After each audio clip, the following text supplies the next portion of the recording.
Va a chocar, va a perder el control del automóvil y va a embestir las vallas que separan la carretera del bosque y de los secretos que esto oculta. Pero Olivia aún no lo sabe, no tiene idea de lo que va a sucederle en un momento, cuando un recuerdo de una intensidad desusada la asalte, rompa sobre ella como una ola y la arrastre consigo. Un instante atrás se preguntaba si el parche de sombra a su derecha era el de Lowe's Park o el del parque junto al lago que se encuentra algo más al sur y que ella tiende a confundir con el primero cuando baja a la ciudad de Ramsbottom, el pueblo donde vive desde hace algo más de un año. Si lo hace por la mañana, como en este caso, cuando la niebla no se ha disipado todavía y las casas de los suburbios y los automóviles son luces abisales envueltas en una oscuridad pegajosa, tiene la impresión de que todos ellos son pequeños escenarios en los que se dirimen pleitos no del todo intrascendentes y expresados en la música nunca banal de un lenguaje compartido. Y se dice que, movida por la curiosidad, ella podría acercarse a sus actores hasta casi tocarlos sin que ellos notaran su presencia, porque la luz que los recorta de la negrura, exponiéndolos más de lo que podrían imaginar, ha sido concebida para que sean vistos y no vean, para que el papel que interpretan y sus demandas los distraigan de la existencia de otros actores y de otros papeles y de quienes como Olivia habitan en la oscuridad que los rodea y piensan en este momento en oscuridades semejantes, preguntándose si son las de un parque u otro. Amigos y amigas que leen por gusto, Patricio Pron está aquí para participar en la Feria del Libro de Lima y nos ha leído el inicio de su más reciente novela, La naturaleza secreta de las cosas de este mundo, que ha sido publicada en Anagrama. Y yo le comentaba a Patricio, bueno, estoy sacando el clavo de por fin poder conversar con él luego de tantos años. Bienvenido a Lima primero y a Lee por Gusto. Muchas gracias, muchas gracias. Pues es particular, ¿no? El inicio de esta novela y el planteamiento de la misma, ¿no? Uno a veces no es consciente de dónde proviene o cómo van surgiendo producto de las vivencias de otros, ¿no? En este caso Olivia Byrne, que lamenta la pérdida del padre y está ahí presente, ¿no? Incluso hasta sus decisiones de su oficio, que es la actuación, ¿no? Sí. ¿Cómo planteas una novela como esta? La mayor parte de mis libros comienzan con una escena o un personaje de los que no sé nada. En este caso tenía la imagen de una joven que se dirige hacia el interior de una ciudad a través de una carretera periférica y va a tener un accidente, pero no lo sabe aún. Por mi parte, yo tampoco sabía que esa joven se llama Olivia, que se dirige a Manchester, que es una ciudad en la que yo nunca he estado, que es actriz y que además el accidente se va a producir porque va a recordar algo acerca de su padre que no sabía que recordaba. Todas estas cosas, como digo, no las sabía yo de antemano y fue a través de la escritura que las descubrí. Algunos escritores sostienen que el lenguaje piensa y que piensa a través de nosotros, quienes nos dedicamos a él, quienes escribimos libros. Puede parecer una expresión algo extrema de un proceso intelectual, pero en sustancia es bastante eficaz para describir lo que sucede. Simplemente tiras de un hilo y ese hilo te lleva a lugares. Esos lugares a los que me llevó este pequeño hilo que tiré son la naturaleza secreta de las cosas de este mundo. Pero no había un mapa previo. Al igual que los lectores y las lectoras de esta novela, yo fui descubriéndola y descubriendo a sus personajes en la medida en que los iba escribiendo. Pero es nuevamente un proceso del que prácticamente no puedo arrogarme la autoría. Simplemente fui un medio, si quieres verlo así. Tu literatura, por favor, sírvete. Gracias. Es muy particular y ya hablaremos también de esa particularidad o a partir de los temas o la manera de abordar literariamente las historias que nos planteas. Pero también la particularidad está en los títulos, ¿no? de tus libros. Anoté algunos solamente como para quienes nos escuchen tengan noticia de los títulos. Por ejemplo, El mundo sin las personas que lo afean y lo arruinan, ¿no? Un libro de cuentos. La vida interior de las plantas de interior, también libro de cuentos. Lo que está y no se usa, no fulminará. También tiro de cuentos, ¿no? El espíritu de mis padres sigue subiendo en la lluvia. La naturaleza secreta de las cosas de este mundo, por ejemplo, ¿no? La curiosidad es cómo llegas a esos títulos. ¿Con esos títulos se empiezan? ¿Con esos títulos se buscan? Generalmente son resultado del proceso de escritura. Muy pocas veces tengo el título de antemano. Quizás sí más con los relatos breves, con los cuentos. A veces, en algunas ocasiones he tenido el título de antemano, pero con las novelas lo que sucede es que el título surge durante el proceso de escritura, que toma algunos meses, eventualmente algunos años. Cuando surge, desde luego, soy incapaz de concebir el libro con otro título. Y los amigos y las amigas de las librerías me dicen que los lectores vienen, y las lectoras vienen con el título o bien anotado, o bien con el recorte del periódico, o vienen haciendo extrañas mezclas, diciendo la naturaleza secreta del espíritu de mis padres, o mañana tendremos otro mundo, esa clase de cosas, o no derrames tus lágrimas por las cosas de este mundo. Estas mezclas que hacen los lectores y las lectoras me parecen a menudo mucho más interesantes que mis propios títulos. Pero los títulos originales son desde luego el producto de una especie de azar, que es el proceso creativo. Proponen desde el comienzo mismo juegos distintos a los juegos que jugamos habitualmente, y tal vez por esa razón son tan eficaces, por lo menos para algunas personas. Desde el título mismo, lo que mis novelas dicen es: lo que vas a leer aquí es distinto a lo que puedes leer en otro lugar. Y no es un elemento menor, Patricio, ¿no? Pensaba. A Ricardo Piglia, que le gustaba hacer listas de lo que uno debería escribir sobre, ¿no? Debería haber alguien que escriba sobre los títulos de las obras literarias, ¿no? Piglia es una referencia para mí, y desde luego mis primeros libros reproducían la forma en que Piglia titula. Piglia tiene novelas como Blanco Nocturno, Respiración Artificial, relatos como Nombre Falso.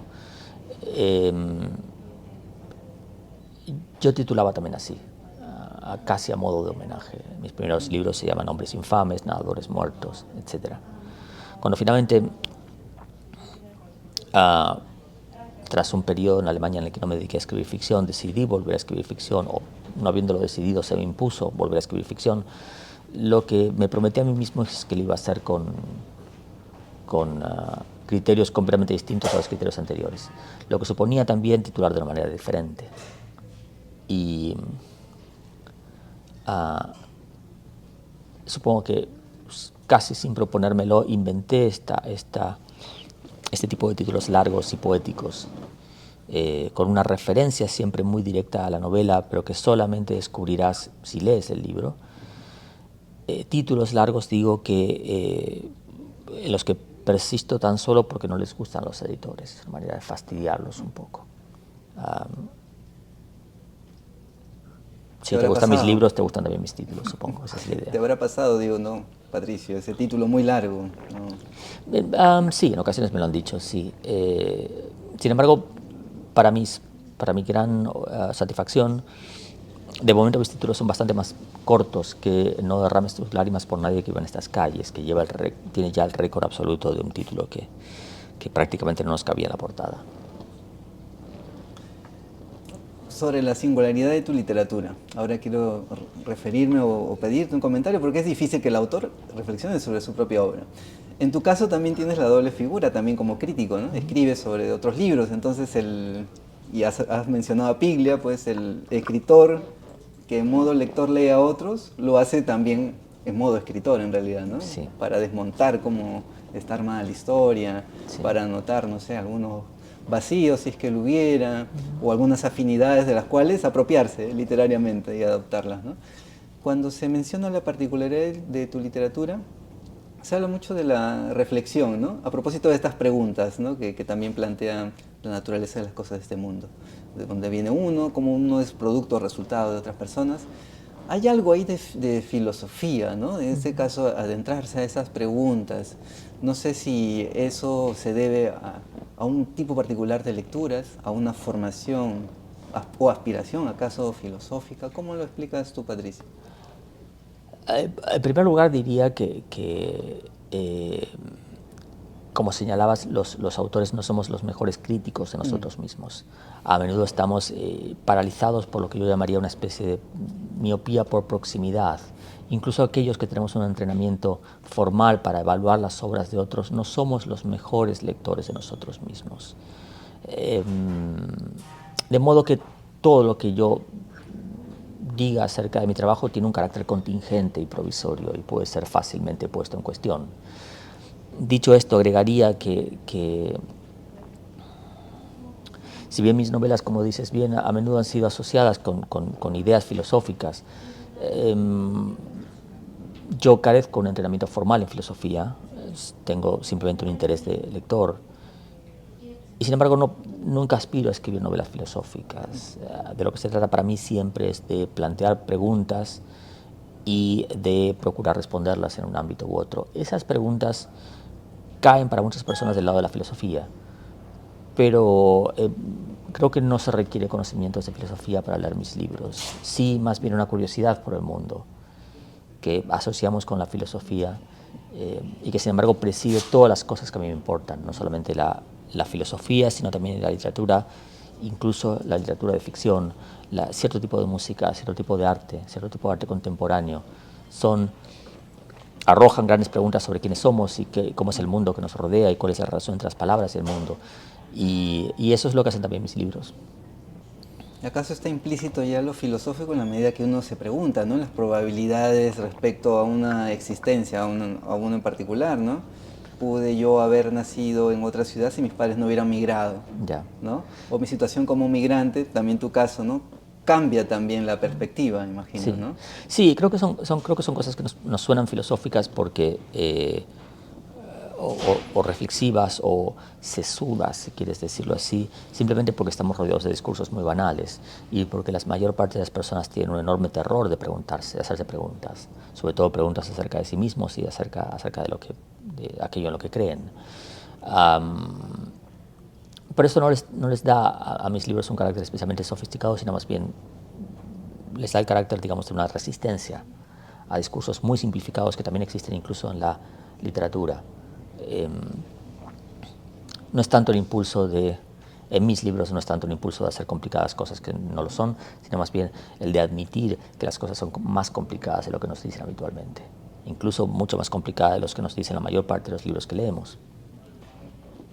En una conversación con Martín Coan, compatriota tuyo, él decía que más que la historia, o sea, pensar sobre qué escribir, lo que le tomaba más tiempo es encontrar el narrador, o sea, ese dispositivo que el escritor inventa para poder contar una historia. Si no encontraba esa manera, ese narrador, pues la historia seguía ahí, claro, en mente, escribiéndose en la cabeza o dando vueltas, y no se escribía. ¿Cuál es tu experiencia respecto a la lectura misma?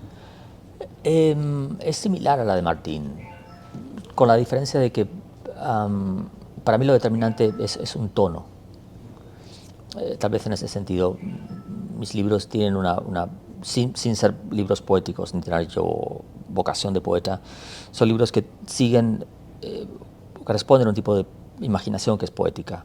Cuando encuentro el tono, cuando encuentro el tipo de ritmo que el libro requiere, ya no dudo, voy detrás de ello. Pero se trata, como digo siempre, de encontrar una especie de música que subyacía a la historia que quería contar. Lo pensaría en términos de música más que en términos de narradores en contraposición a temas. Los escritores sabemos, y lo saben también los lectores, que la distinción entre forma y contenido es abstracta, está hecha simplemente a los fines de que podamos hablar de los textos, pero en sustancia, cuando escribes o cuando lees, ambas cosas van juntas. Una historia, en mi caso, una historia trae consigo una cierta forma, y una cierta forma determina un tipo de historia. El hallazgo de una supone inevitablemente el hallazgo de la otra. En ese sentido, supongo que mi proceso de creación es distinto al de Martín. Pero eso es lo bonito de bonito de la literatura y lo bonito de tener amigos, escritores que a menudo piensan muy distinto a como piensas tú.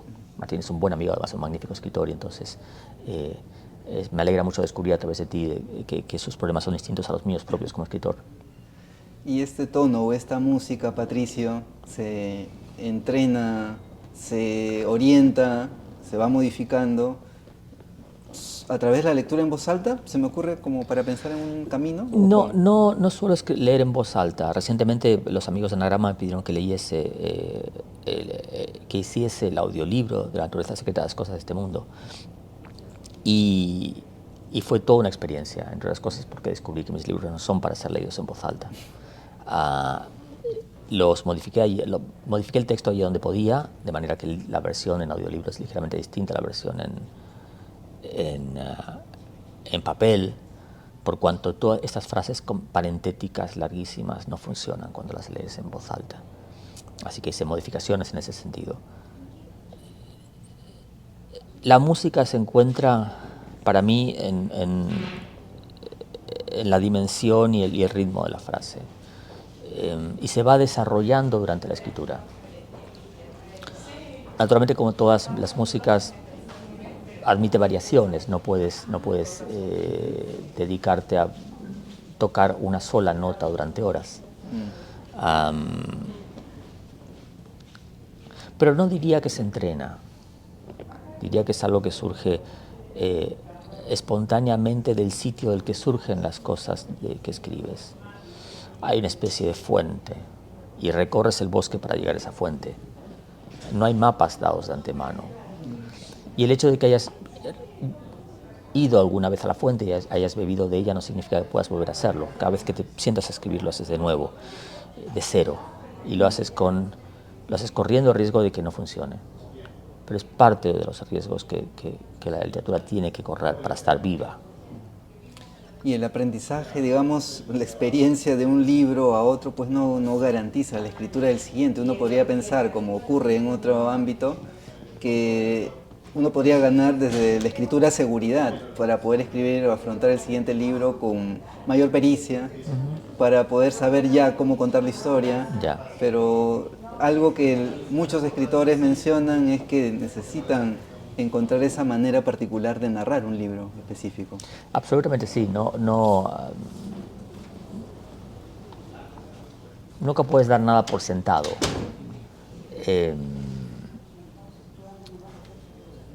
La experiencia, desde luego, es un grado, como suele decirse en España, pero no determina, no supone que habiendo escrito libros en el pasado puedas volver a hacerlo. De alguna manera podríamos decir lo mismo en relación con la experiencia de la lectura. El haber leído bien ciertos libros no significa que vayas a leer bien los siguientes. Siempre estás empezando de nuevo.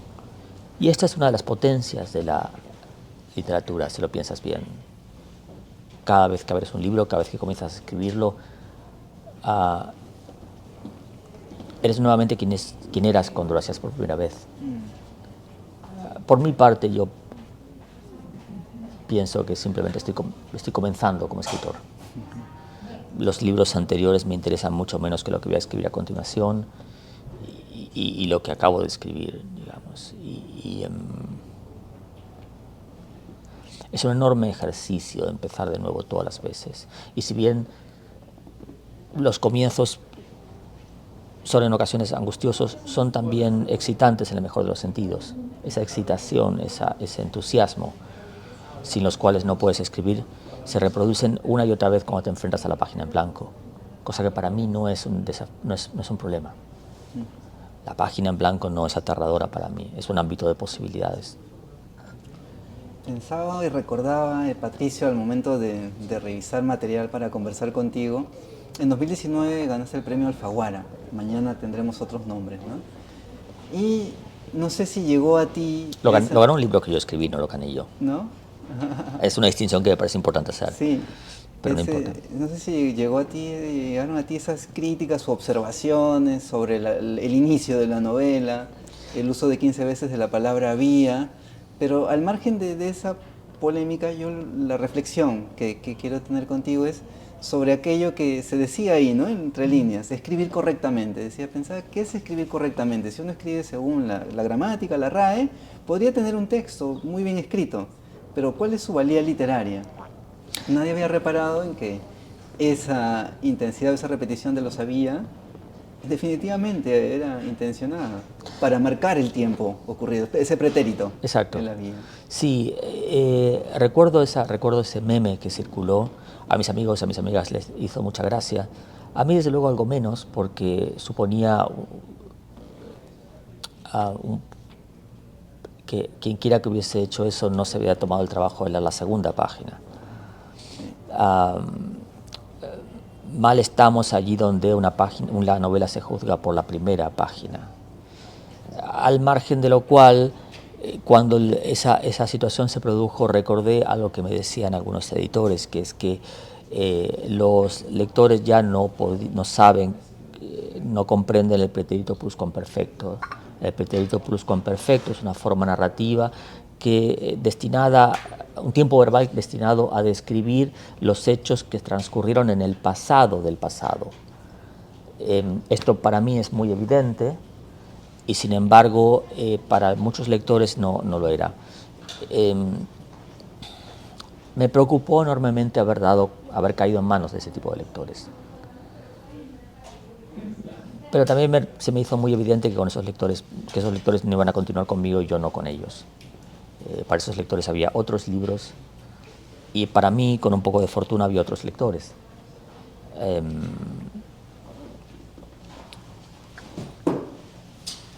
Y lo que puedo decir al final de este recorrido es que afortunadamente mañana tenemos los nombres encontró a sus lectores.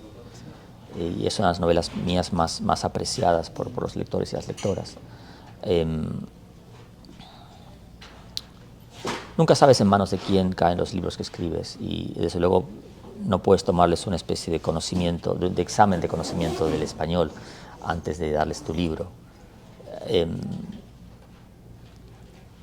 es un poco triste descubrir que hay personas que desafortunadamente no son capaces de comprender discursos medianamente complejos. No es mi culpa, sin embargo. Quienes superaron la primera página se encontraron, al parecer, con una experiencia de lectura que los cambió y cambió la forma de ver el mundo. Los otros son lectores escolares y no cuentan mucho para mí. O que se quedaron con esa página, ¿no? Porque entiendo que esto, como es la dinámica de las redes sociales, alguien que con una intención de criticar, yo entendí más al premio que al autor, circula esa primera página y no tiene la visión de la novela. Se parece a la dinámica de las redes, ¿no? Sí, tienes que pensar también que cuando hay un ganador del premio Alfaguara hay cientos de personas que no lo han ganado. Esas personas están profundamente agraviadas, posiblemente porque confiaban en los libros que habían enviado el premio. Comprendo perfectamente su situación. Yo he estado en ella decenas de veces. Por cada uno de los premios que he ganado, o que han ganado mis libros, mejor dicho, hay decenas de rechazos, que naturalmente no son tan visibles como el momento en que los libros ganan los premios. Recuerdo muy claramente los años en que aún vivía en Argentina y enviaba mis libros al premio Alfaguara y a otros premios, tengo recuerdo de la oficina de correos a la que iba. Podría casi recordar la enorme cantidad de dinero que me costaba enviar esos libros y la mucha esperanza que ponía en ellos. Afortunadamente los libros no ganaban los premios porque no eran libros buenos.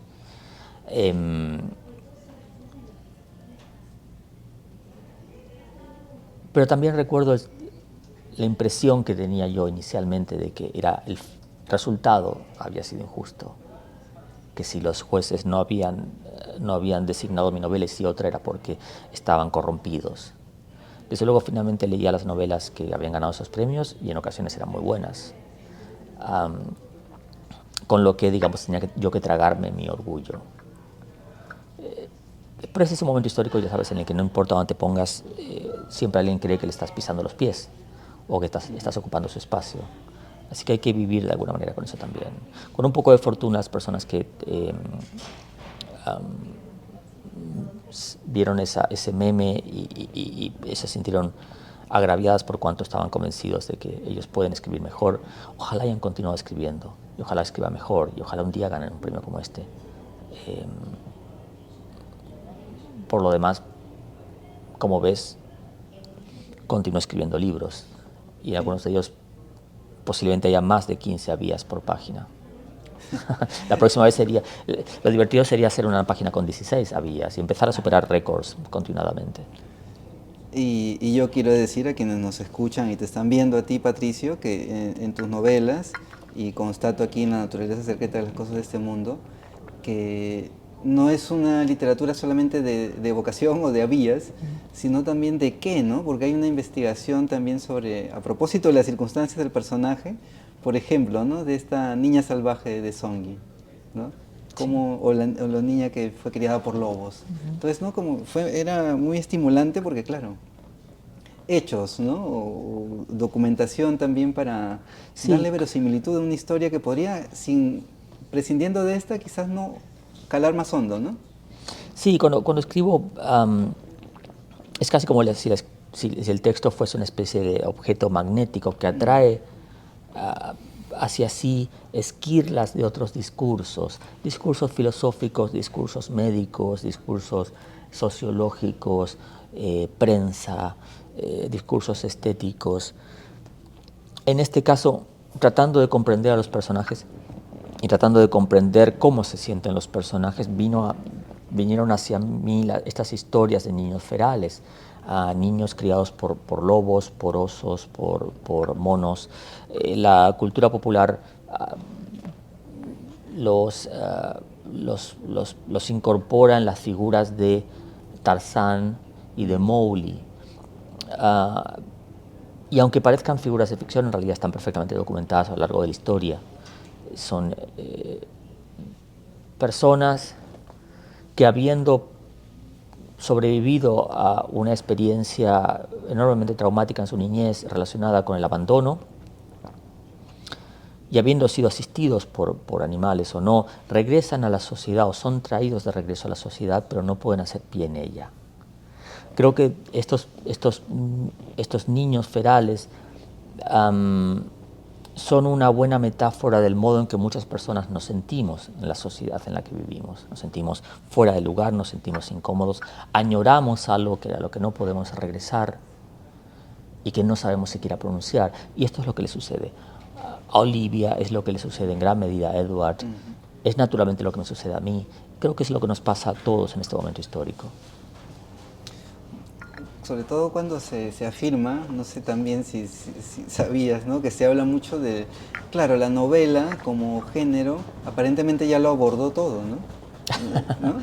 Y hay maneras de contar que a veces se reiteran, ¿no? Lo autoficcional, la novela histórica, pero cómo abordar de otra forma lo ya dicho, ¿no? Que es un reto y quizás un peso a veces a la hora de escribir, ¿no? Cómo no reiterar, no sumar más. A mí no me parece un peso, muy por el contrario, me parece es algo que determina una ligereza absoluta de la ficción. Le otorga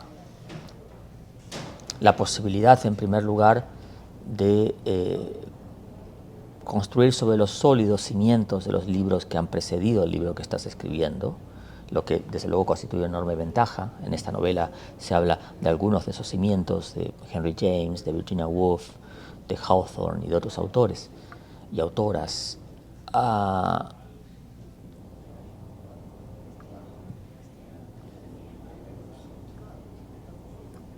Pero no diría tanto que esto que tú observas sea producto de una especie de agotamiento de la literatura, sino más bien de una dinámica específica del negocio editorial y de una cierta voluntad de algunas personas de leer una y otra vez el mismo libro.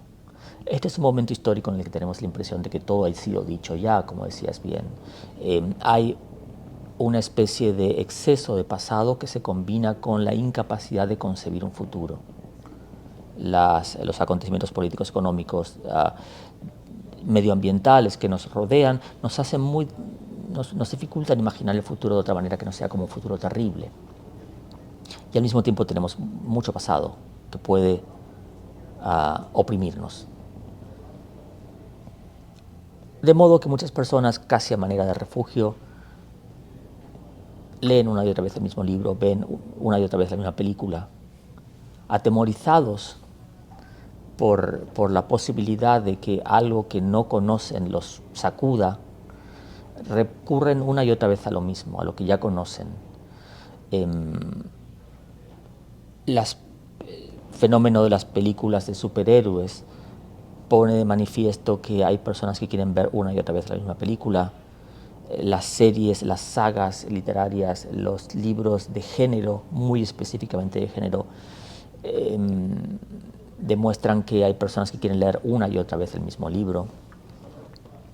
Y esto es equiparable para mí con la posibilidad de vivir una y otra vez el mismo día, que es una posibilidad aterradora. Imagínate, para decirlo de otra manera, imagínate que durante un tiempo te dedicas a comer tu comida favorita, cualquiera de ellas, la que más te guste. Si lo haces mañana, tarde y noche durante varios días, llegará un momento en el que esa comida que era tu favorita acabará pareciéndote insoportable. Y creo que allí radica el lugar para ciertas experiencias que son distintas a las habituales. Creo que muchas personas están deseando encontrarse con experiencias lectoras, por ejemplo, que no han tenido de antemano. Para ese tipo de personas están los libros que yo escribo y los libros que escriben otros autores y autoras espléndidos, digamos. Se trata de romper con esta inercia que existe, que está muy vinculada con la forma en que funciona el negocio editorial, y ofrecer a los lectores y las lectoras una ampliación del ámbito de posibilidades, más que su reducción mediante la repetición de lo ya visto, ya oído, ya leído. Quienes deseen leer una y otra vez el mismo libro lo encontrarán en cualquier sitio. Mis libros juegan otros juegos, proponen otros juegos. También proponen que los lectores y las lectoras permanezcan intelectual y emocionalmente vivos, que es a lo que yo mismo aspiro como persona, y lo que creo que deberíamos aspirar todos de alguna manera. Patricio, agradeciéndote el tiempo que te has dado un espacio para conversar aquí en tu paso en Lima, luego de tantas charlas, pues quiero cerrar esta conversación al estilo de la página que se llama Lee por Gusto. Sí. Y se trata precisamente de hablar de libros, ¿no? Lecturas para ti cercanas. Yo lo acoto a 5 libros, que a veces es una delimitación injusta, de 5 de tantos, ¿no? Pero si tuvieras que mencionar 5 libros para ti importantes, significativos, ¿cuáles serían? Cuando lees muchos libros, cuando lo haces de manera muy sistemática y, como en mi caso, casi con una especie de pulsión,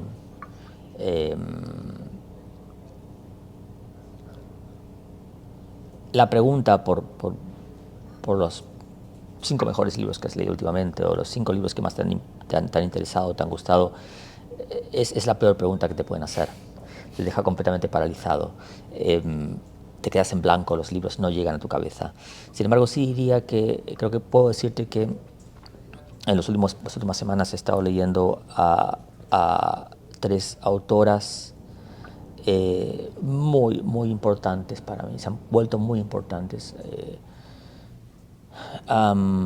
Isabel Stengers, una ensayista francesa o belga, no recuerdo ahora, autora de libros realmente magníficos, conmovedores.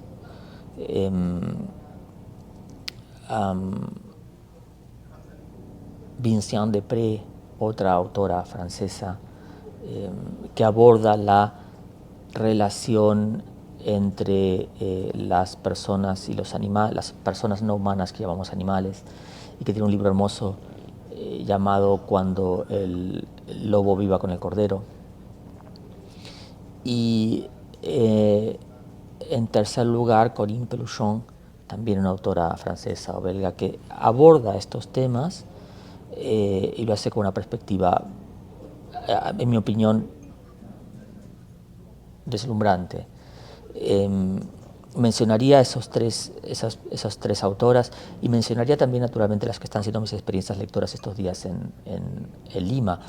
Venía yo a Lima, entre otras cosas, a buscar libros de Blanca Varela, de Antonio Cisneros y de Mario Montalbetti. Son autores a los que desafortunadamente no había leído tanto como deseaba, cuyos libros a menudo no están disponibles fuera de Perú.